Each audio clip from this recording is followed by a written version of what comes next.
स्वागत है आपका। बिहार डीएल ईडी का एंट्रेंस एग्जाम की तैयारी करेंगे हम। और इसमें हम सबसे पहले शुरू कर रहे हैं हिंदी का। इसका हम लोग क्लास भी देखेंगे और उसके अनुसार हम लोग प्रैक्टिस भी करेंगे। ठीक है। प्रैक्टिस के लिए हमारा एक ग्रुप बना हुआ है बीपीएससी मेकर्स का। आप यहाँ पर ज्वाइन कर सकते हो। ठीक है। तो हिंदी का आपका जो होता है इसमें करीब 25 प्रश्न पूछे जाते हैं हिंदी के। हिंदी का लीजिए या फिर उर्दू का लीजिए, दोनों लैंग्वेज में करीब 25 प्रश्न पूछे जाते हैं और हमारा टारगेट रहेगा 25 में 25 क्रैक करने का। ठीक है। तो हिंदी की शुरुआत हम लोग चलिए करते हैं। और हिंदी में जो पहला चैप्टर है उसकी हम शुरुआत करेंगे, जिसका नाम है वर्ण और ध्वनि। वर्ण एवं ध्वनि। ठीक है। काफी आसान चैप्टर है, आपने प्राइमरी क्लास में भी पढ़ा होगा, मिडिल में भी पढ़ा होगा। ठीक है। प्राइमरी, मिडिल और हाई स्कूल सभी में आपने ये पढ़ा है। ठीक है। तो चलिए देख लेते हैं सबसे पहले कि वर्ण होता क्या है। ठीक है। जैसे किसी भी चीज की मूल इकाई, जैसे हम एक घर बनाते हैं तो सबसे छोटी इकाई उसकी ईंट होती है। ईंट से मिल करके घर बना हुआ होता है। ठीक है। इसी तरह से जो वर्ण है वह एक मूल ध्वनि है। मूल मतलब क्या? जहां से किसी चीज की शुरुआत होती है, जिसके खंड या टुकड़े नहीं किए जा सकते। ठीक है। अब खंड या टुकड़े नहीं किए जा सकते, इसका मतलब क्या हुआ? जैसे कि मान लीजिए कि हमने कोई शब्द लिखा, जैसे हमने लिखा क, तो इसके टुकड़े किए जा सकते हैं, क्योंकि इसे हम आधा क प्लस एक अ भी लिख सकते हैं। तो ये मूल ध्वनि नहीं है, जबकि ये दोनों आपका मूल ध्वनि है, क्योंकि इसके टुकड़े तो हो चुके हैं। क में और अ में ये टूट चुका है। लेकिन अगर हम आगे चाहें कि क को तोड़ दें तो वो मुश्किल है। क्यों? ठीक है। तो क और अ ये दोनों आपके क्या हो गए? मूल ध्वनि हो गए। इसके और टुकड़े संभव नहीं है। ठीक है। तो ये आपका हो गया वर्ण। ठीक है। समझ में आ रहा होगा आपको। जैसे कोई और वर्ड ले लेते हैं, जैसे जैसे हमने ले लिया ख, तो इसे हम लिख सकते हैं आधा ख प्लस अ। तो इसे तो तोड़ सकते हैं हम, लेकिन इसे आगे तोड़ नहीं सकते हैं। तो ये आपका हो गया वर्ण। ठीक है। इसी तरह से और भी उदाहरण है काफी। जैसे हम ले सकते हैं र हो गया, अ हो गया, म हो गया। ठीक है। ऐसे कोई भी वर्ड ले लेते हैं, उसे हम तोड़ कर देखते हैं, तोड़ सकते हैं कि नहीं तोड़ सकते हैं। अगर तोड़ सकते हैं तो वह मूल ध्वनि नहीं होगा। ठीक है। जैसे हम लिखते हैं राम, राम लिखा हमने, तो क्या इसे तोड़ सकते हैं? बिल्कुल तोड़ सकते हैं। इसे हम तोड़ सकते हैं रा प्लस म में। क्या रा को हम और तोड़ सकते हैं? बिल्कुल तोड़ सकते हैं। इसे हम तोड़ सकते हैं किसमें? र प्लस आ में तोड़ सकते हैं। ठीक है। म को तोड़ सकते हैं आधा म प्लस अ में तोड़ सकते हैं। इसके आगे म को नहीं तोड़ सकते हैं। ठीक है। आ को नहीं तोड़ सकते हैं, लेकिन र को आगे हम तोड़ सकते हैं, आधा र प्लस अ। ये आपका हो गया राम का। तो अगर हम इसे राम को अगर पूरा तोड़ना चाहें तो यह कैसे लिखा जाएगा? र, ठीक है, आधा र प्लस आ, रा प्लस म प्लस अ। ये हो गया आपका रा। ये चारों हो गए आपके मूल ध्वनि। इसे हम, इसके और टुकड़े हम नहीं कर सकते हैं। ठीक है। आशा है आपको वर्ण समझ में आ गया होगा। ठीक है। वर्ण वह मूल ध्वनि है जिसके खंड या टुकड़े नहीं किए जा सकते। ठीक है। आगे बढ़ते हैं। वर्ण और ध्वनि हम पढ़ेंगे आगे हम। ठीक है। हमने समझ लिया कि वर्ण क्या होता है। ठीक है। इसमें आपको कोई दिक्कत नहीं होगी। अब वर्णमाला क्या होता है आपका, ये भी आपके दिमाग में आ रहा होगा। वर्णमाला होता है वर्णों का समूह। अभी जो मैं ये पढ़ा रहा हूँ उसका एक क्विज भी होगा, वो टेलीग्राम ग्रुप पर होगा। ठीक है, वो टेलीग्राम ग्रुप आपका लिंक नीचे यहाँ पे दिया हुआ, आप ये ज्वाइन कर सकते हैं। ठीक है, हिंदी में जो वर्णमाला होता है उसके टोटल कितने वर्ण होते हैं? टोटल 48 वर्ण होते हैं। अब इन वर्णों को कई भागों में बांट दिया गया है। ठीक है, हिंदी वर्णमाला, वर्ण के बारे में हमने पढ़ लिया, जिसके खंड या टुकड़े नहीं किए जा सकते हैं। वर्णों को मिलाकर ही वर्णमाला बनता है। ठीक है, वर्णमाला से फिर शब्द हम बनाते हैं, शब्द से वाक्य बनते हैं, वाक्य से किताबें लिखी जा सकती है। ठीक है, तो हिंदी वर्णमाला में टोटल 48 वर्ण होते हैं। ठीक है, अब हम देखते हैं कि ये वर्ण कौन कौन से होते हैं। ठीक है, तो सबसे पहले होता है आपका वर्णमाला, इसे भेद में बांट देते हैं हम। ठीक है, इसे हम अलग अलग भेद में बांट देते हैं। पहला हो जाता है जिसे हम बोलते हैं स्वर वर्ण। ठीक है, आसान है, कोई दिक्कत नहीं है। और दूसरा हो जाता है आपका व्यंजन वर्ण। ठीक है, बिल्कुल आसान है, बस आप समझ लो कि आपका ये रिवीजन हो रहा है। ठीक है, बस इन्हीं दोनों में 48 जो वर्ण समूह है इसको हम बांटा गया है। ठीक है, स्वर वर्ण तो आसान है, जिसे हम क्या कहते हैं, वॉवेल कहते हैं। अंग्रेजी में वॉवेल और हिंदी में कहते हैं स्वर वर्ण। आप बताइए कमेंट बॉक्स में स्वर वर्णों की टोटल संख्या कितनी है? तो स्वर वर्णों की टोटल संख्या होती है आपका 11। कौन कौन सा होता है? ये आपका होता है आ, छोटी ई, बड़ी ई, इसे ह्रस्व ईकार कहते हैं। ठीक है, और इसे दीर्घ ईकार। ह्रस्व ईकार को बोलने में कम समय लगता है, दीर्घ ईकार बोलने में ज्यादा समय लगता है। छोटी ऊ, ठीक है, बड़ी ऊ, एक होता है आपका री, आपकी ये मैं बार बार जोड़ लिख रहा हूँ। ठीक है, री हो जाता है, ए हो जाता है आपका, ए हो जाता है, ओ हो जाता है, और ओ हो जाता है। ये टोटल 11 है, काउंट कर लेते हैं। 3 3 6 3 9 2 11। ठीक है, हमने स्वर वर्ण तो पढ़ लिया, लेकिन क्या होता है ये तो हमने जाना ही नहीं। ठीक है, इनकी संख्या भी देख ली कि टोटल 11 होता है। तो स्वर वर्ण वे वर्ण होते हैं, अलग अलग कलर में लिखूं तो आपको शायद ज्यादा समझ में आए। तो स्वर वर्ण वे वर्ण होते हैं जिनके उच्चारण में किसी दूसरे वर्ण की सहायता नहीं ली जाए। ठीक है, जिनके उच्चारण में दूसरे वर्ण की सहायता नहीं ली जाए।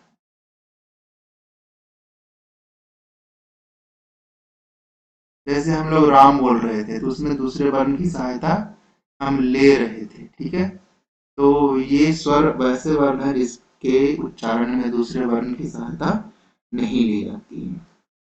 ठीक है, कौन कौन से हैं ये? टोटल यही आपके 11 वर्ण है जिसके उच्चारण में दूसरे वर्ण की सहायता नहीं ली जाती है। ठीक है, कई बार हमने देखा है कि इसको हम और भी बांट सकते हैं। जैसे आपका देख लो, मूल स्वर में कौन कौन से आ जाते हैं। जैसे हो गया, आ ई ऊ ऊ, जैसे मूल स्वर। और एक होता है आपका संयुक्त स्वर भी, अगले में देखते हैं इसको हम। अभी हम पढ़ रहे हैं क्या? स्वर वर्ण। ठीक है, एक होता है आपका मूल स्वर। कलर चेंज कर लेता हूँ। टोटल संख्या हमने देखी, टोटल 11 है। ठीक है, मूल स्वर होता है आपका एक। क्वेश्चन किसी भी तरह से अगर पूछे, अगर हमें आता है तो हम एग्जाम को क्रैक कर लेंगे। अ, आ, छोटी ई, बड़ी ई, ऊ, छोटी ऊ, बड़ी ऊ, ए, आपका हो गया मूल स्वर। और दूसरा होता है संयुक्त स्वर। संयुक्त स्वर, स्वर्ण लिखा गया यहाँ पर, इसे स्वर कर दीजिए, ठीक है। संयुक्त स्वर होता है आपका ऐ। ऐ कैसे लिखा था आपका, अ में जोड़ दीजिए ए, तो आपका हो जाएगा ऐ। और दूसरा होता है आपका औ। औ कैसे लिखा है आपका, अ प्लस ओ, ठीक है। यहाँ पर देख सकते हैं ए है तो ए कैसे लिखाएगा, ओ है तो औ कैसे लिखाएगा, ठीक है। दो ही होता है, इसे हम बोलते हैं ह्रस्व। देखिए आप, ये छोटी ई है, छोटी ऊ है, इसे हम बोलते हैं ह्रस्व। ह्रस्व ईकार, ह्रस्व उकार ऐसे बोलते हैं ना, ह्रस्व हो गए। और देखते हैं बड़ी ई है, बड़ी ऊ है, इसे हम बोलते हैं दीर्घकार, ठीक है। कोई दिक्कत नहीं, ठीक है। ह्रस्व स्वरों के उच्चारण में कम समय लगता है, जबकि दीर्घ स्वरों के उच्चारण में उससे दुगना समय लगता है, ठीक है। जैसे हम ह्रस्व में देखें तो कौन कौन से आ जाते हैं, ह्रस्व में आ जाएंगे अ, छोटी ई, छोटी ऊ, री आपका आ जाएगा। और दीर्घ में अगर हम कहें तो आपका आ जाएगा आ, ज्यादा समय लगेगा। बड़ी ई, बड़ी ऊ, ठीक है। ए, ए, ओ, ओ, ठीक है। इसमें कम समय लगता है, इसके उच्चारण में कम समय लगता है, और इसके उच्चारण में ज्यादा समय लगता है, ठीक है। कोई दिक्कत नहीं है, कहे तो दुगना समय लगता है, ठीक है। तो स्वर वर्ण हम लोग ने कंप्लीट कर लिया। इनकी संख्या 11 है। हमने इसे बांटा मूल स्वर में, संयुक्त स्वर में, ह्रस्व में और दीर्घ में, ठीक है। अब हम बढ़ते हैं व्यंजन वर्ण पर। व्यंजन वर्ण कितने होते हैं, तो टोटल 48 है, उसमें से 11 माइनस कर दीजिए, वो आपका व्यंजन वर्ण हो जाएगा, ठीक है। तो कहते किसे हैं, जिसके उच्चारण में स्वर की सहायता ली जाए। आपको समझ में आ गया होगा कि बिना स्वर के हेल्प के व्यंजन वर्ण को हम लोग नहीं बोल सकते हैं, ठीक है। जैसे मैं लिख देता हूं क, तो ये व्यंजन है, इसमें छुपा हुआ आधा क प्लस अ, तो ये आपका क्या है, स्वर है, और ये वर्ण है आपका, ठीक है। तो जिस वर्ण के उच्चारण में अगर स्वर की सहायता ली जाए तो वो हो जाएगा आपका व्यंजन वर्ण। इसी तरह से कुछ भी ले दीजिए आप, ठीक है। क हो गया, ख हो गया, ग हो गया, घ हो गया, अंग हो गया, ठीक है। ये हो गया व्यंजन वर्ण। हर एक व्यंजन में अ की ध्वनि मिली या छिपी होती है। जैसे ख हम लिखे तो इसमें अ अपने आप ही छुपा हुआ होगा। अगर हम ग लिखें तो आधा ग प्लस अ अपने आप ही आ जाएगा, ठीक है। अगर हम च लिखते हैं तो आधा च प्लस अ अपने आप ही छुपा हुआ इसमें रहता है, ठीक है। व्यंजन वर्ण के भेद देखते हैं, कितने भेद होते हैं इसके। हमने क्या देखा, व्यंजन वर्ण वो वर्ण होते हैं जिसके उच्चारण में स्वर की सहायता ली जाती है, ठीक है। जैसे क है तो क में देखिए स्वर आ रहा है, ख में भी आ रहा है, ग में भी स्वर आ रहा है, च में भी आ रहा है, ठीक है। तो हम देखते हैं इसके भेद या प्रकार कितने होते हैं। पहला होता है स्पर्श वर्ण, दूसरा होता है आपका अंतःस्थ। आप ये पॉज करके कॉपी पर लिख भी सकते हैं। और तीसरा होता है आपका उष्ण वर्ण, ठीक है। इन्हीं तीनों भागों में व्यंजन वर्ण को बांटा गया है, ठीक है। ये हम आगे देखेंगे अंतस्थ स्पर्श कौन से होते हैं। ये एक और भी हम कहते हैं जिसे हम अयोगवाह कहते हैं, वो हम आगे देखते हैं, ठीक है। तो अगला हम पढ़ेंगे व्यंजन वर्ण के भेद। व्यंजन वर्ण के भेद। ठीक है, पहला कौन सा था आपका? स्पर्श। ठीक है, हम इधर ऐड कर लेते हैं कि हमारा जो स्वर था वो टोटल कितना था? 11 था, ये याद रखिएगा। स्पर्श में आपको देखो क्या क्या आ जाता है। पहले हम जिसे बोलते हैं कवर्ग। कवर्ग में आ जाता है आपका ग घ अंग। ठीक है, इसी तरह से आपका आ जाता है चवर्ग। चवर्ग में आ जाएगा आपका च, छ, ज, झ, इ। ठीक है, इस तरह से आपका आ जाएगा टवर्ग। वर्ग में आ जाएगा ट, ठ, ड, ढ, ण। नाक से बोलते हैं। तवर्ग आ जाएगा आपका त, थ, द, ध, न। पवर्ग आ जाएगा प, फ, प, फ और म। ठीक है, तो ये आपका स्पर्श व्यंजन है। स्पर्श व्यंजन की संख्या अगर हम काउंट कर लें तो ये आपका हो जाता है 25। और स्वर है आपका टोटल कितना? 11। ठीक है, कोई दिक्कत नहीं है। इसके अलावे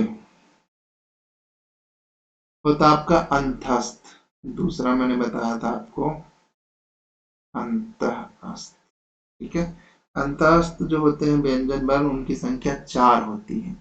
वो होता आपका य, र, ल, व। ठीक है, टोटल संख्या इसकी हो गई 4। और तीसरा होता आपका उष्ण। उष्ण व्यंजन की भी संख्या होती है आपकी 4। उष्ण वैसे वर्ण होते हैं जिनके उच्चारण में हवा मुंह से बाहर निकलती है। ठीक है, जैसे आपका हो गया तालव्य स, मूर्धन स, दंत स, ह। इसकी भी संख्या हो गई टोटल 4। ठीक है, एक और आपने ध्यान दिया होगा, इसके अलावे भेद तो खत्म हो गया। भेद के अलावे होते हैं आपके, एक होता है आपका अनुस्वार। अनुस्वार, अनुस्वार समझते हैं आप? ये आपका अनुस्वार हो गया। और एक होता है आपका विसर्ग। विसर्ग हम लोग ऐसे देते हैं। ठीक है, ये आपका हो गया विसर्ग। अगर हम जोड़े सभी को तो 25 और 11, 25 जोड़ लेते हैं। 25, 11 और 4, 4, 8 और 9, 10। ठीक है, देखते हैं 48 होता है या नहीं। 4, 4, 8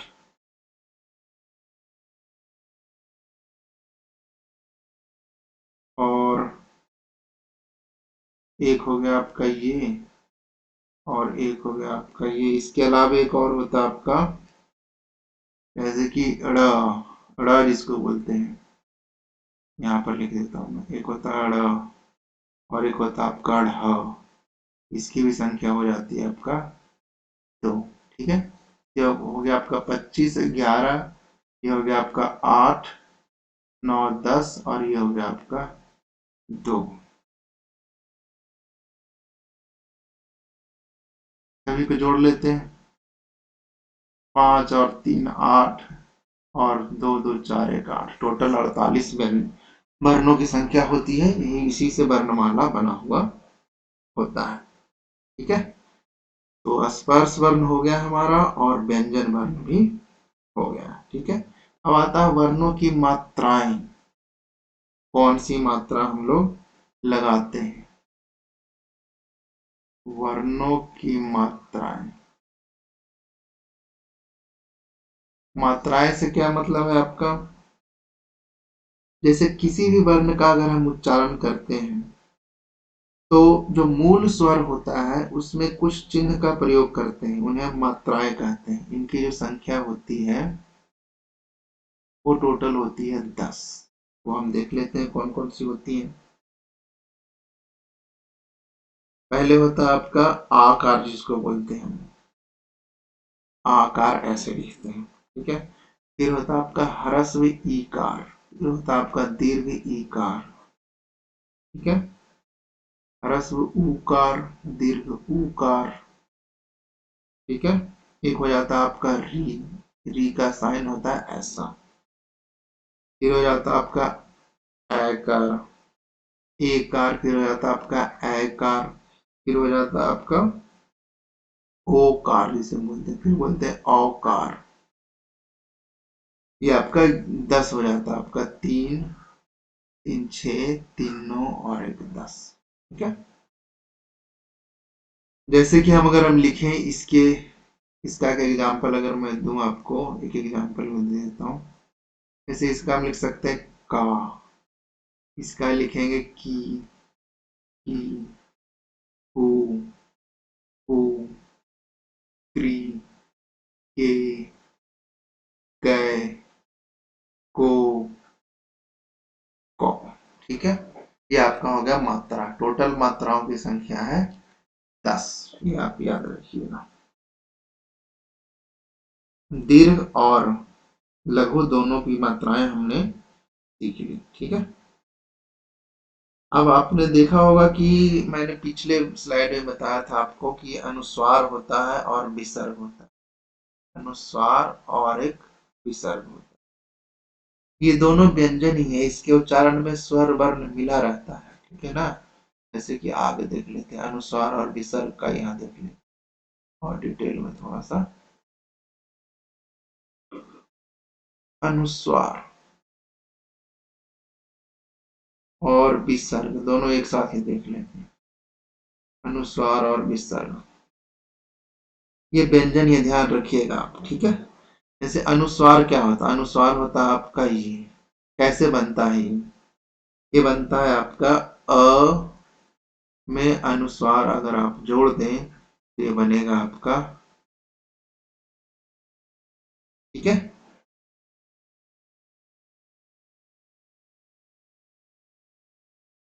अगर हम विसर्ग अगर लिखना चाहें, किसी शब्द के अंदर विसर्ग लगाना चाहें, तो सबसे पहले स्वर लेंगे, फिर उसमें हम लोग विसर्ग लगा देंगे तो ये बन जाएगा आपका आ।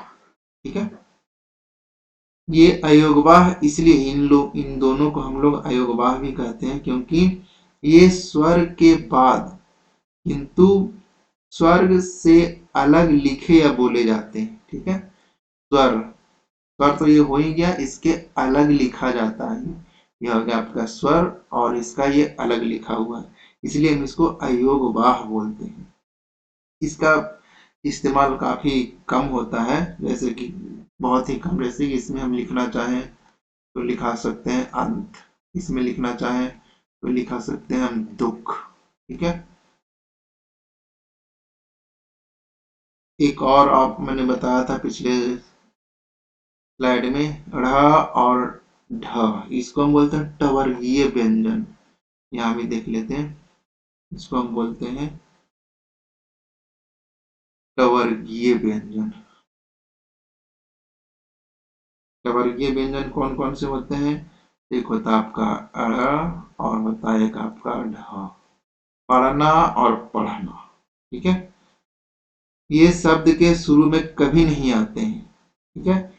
और इसका किसी व्यंजन से संयुक्त रूप भी नहीं होता है। ठीक है।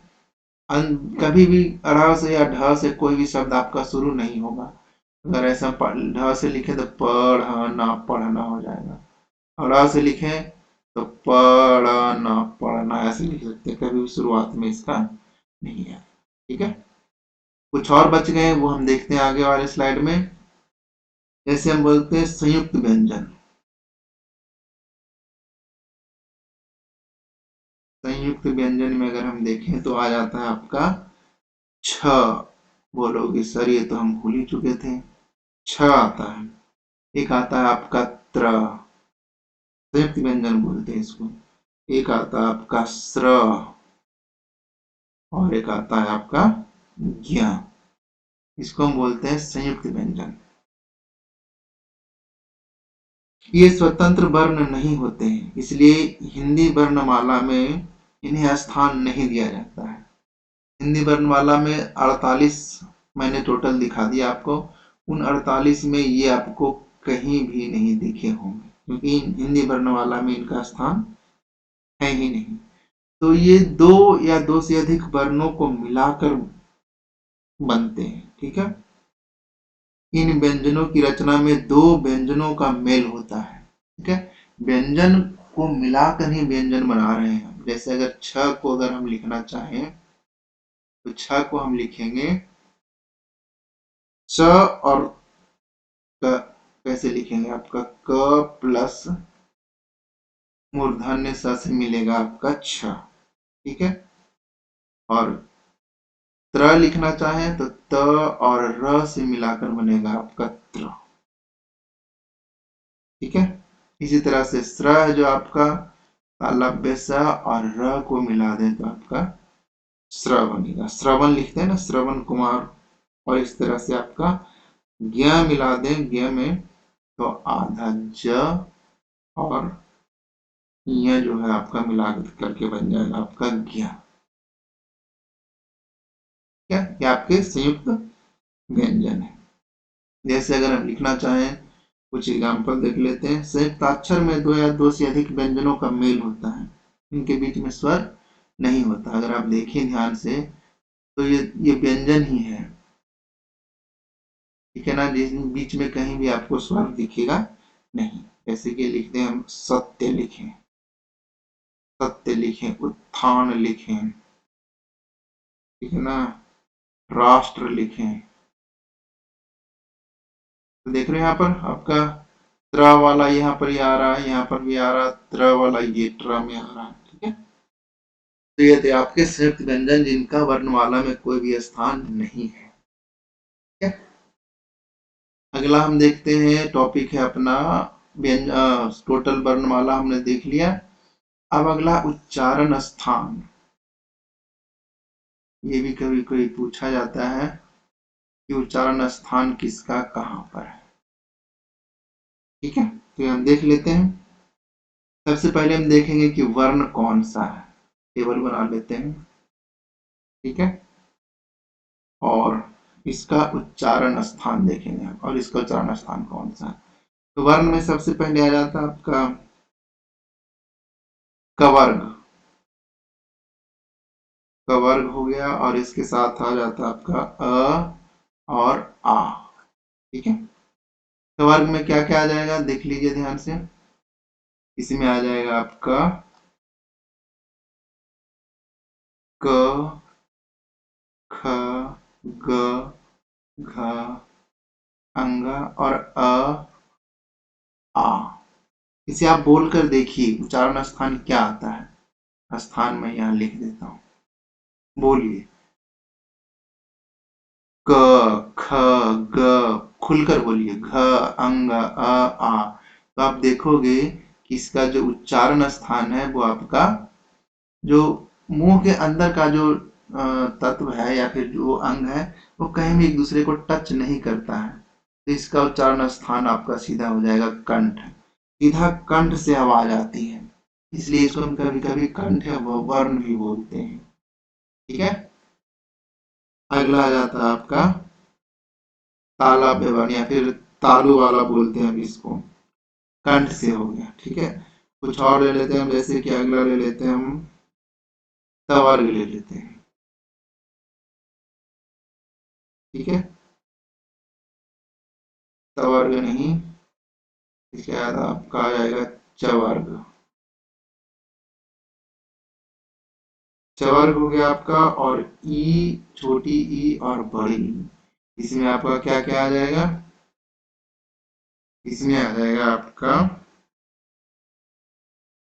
च, छ, ज, झ, य और छोटी ई और बड़ी ई। इसे आप बोलिए, खुलकर बोलिए मुंह से अपने। च, छ, ज, झ, य, ई। तो आप देखोगे जो आपका जो जीभ है वो आपके मुंह के नीचे वाले साइड को टच करता है वो, ठीक है ना। तो उस साइड को हम लोग बोलते हैं तालु। तो इसलिए हम लोग इसको कभी कभी तालव्य वर्ण भी बोलते हैं और इसको बोलते हैं कंठ, कंठ वर्ण। ठीक है, कवर्ग हो गया आपका कंठ से, चवर्ग और ई हो गया आपका तालु से। अब आ जाते हैं आगे आपका टवर्ग वर्ण। ट वर्ग में देख लेते हैं हम लोग।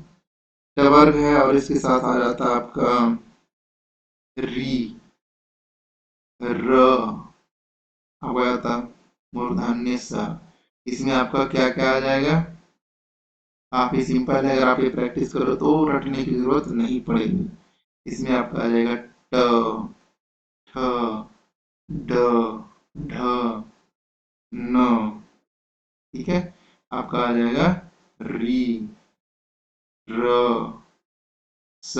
आप बोल कर देखिए, ट, ठ, ड, ढ, ण, री, र, स। तो आपका जो जीभ है वो आपके मुंह के अपर वाले पार्ट को, ऊपर वाले भाग को टच करता है, उसको हम बोलते हैं मूर्धा,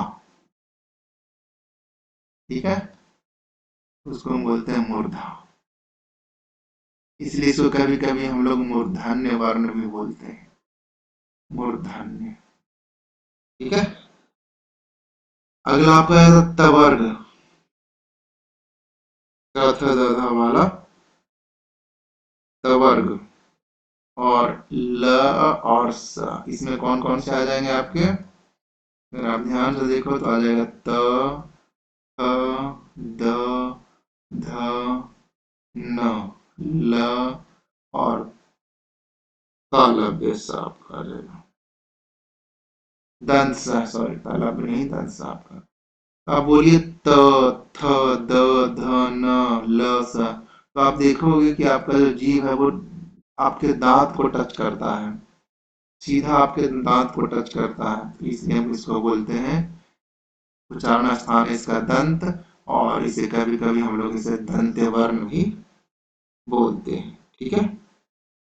एक आया था पवर्ग, लिखिए आप, देखिए पवर्ग लिख दीजिए और इसमें मिला दीजिए आप ऊ, छोटी ऊ और बड़ी ऊ। आपका आ जाएगा इसमें प फ ब भ म आ जाएगा, प, फ, प, भ, म, छोटी ऊ और बड़ी ऊ। इसे आप बोल कर देखिए, बोलिए प, फ, ब, भ, म, ऊ। तो आपके लिप्स में काफी हलचल होती है, ठीक है, लिप्स हिलते हैं, इसको हम बोलते हैं ओष्ठ। इसका उच्चारण स्थान जो होगा आपका ओष्ठ होगा, होंठ का प्रयोग होता है, इसलिए हम लोग इसको ओष्ठ्य वर्ण बोलते हैं, ठीक है। कई बार ऐसे होते हैं देखिए, ये तो आपका हो गया, सीधा देख लीजिए कि स्पर्श वर्ण ही हो गया लगभग। और कुछ भी ऐसे शब्द होते हैं जैसे कि मैं बोलूं ए, ऐ, तो इसके उच्चारण में कंठ और तालु का प्रयोग होता है, ठीक है। और होता है आपका ओ, और होता है आपका औ। तो इसके उच्चारण में कंठ और ओष्ठ का प्रयोग होता है आपका, होंठ का, ठीक है।